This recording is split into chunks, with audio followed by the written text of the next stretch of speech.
جس معاشرے میں عقل اور شعور گھنگرو باندھ گئے، وہاں نفس بھی ناچتا ہے، ایمان بھی ناچتا ہے اور انسانیت بھی ناچتی ہے۔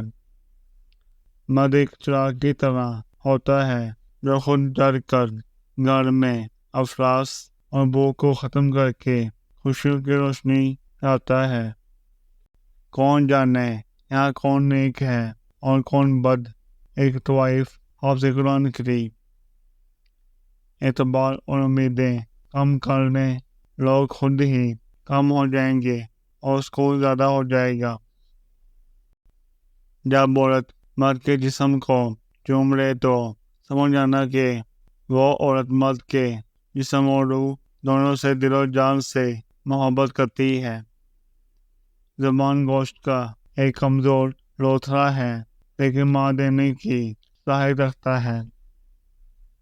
کتاب اور رشتوں کو سامنے رکھنے کے لیے ان کو وقت دینا ہوتا ہے، ورنہ دماغ نہ صرف کتابوں کو بلکہ رشتوں کو بھی ختم کر دیتی ہے۔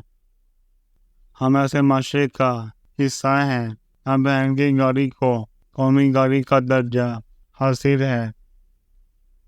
جیسے ایک عورت غیر مرد کو چھوڑنے سے برقرار ہو جاتی ہے، ویسے ہی ایک مرد پاک دم عورت پر کیچڑ اچھانے سے برقرار ہو جاتا ہے۔ ایک چراغ مرد عورت کو باتوں سے لے کر کیرے کمرے تک لے جاتا ہے، اس میں غلطی عورت کی ہوتی ہے اور گناہ میں دونوں برابر کے شریک ہوتے ہیں۔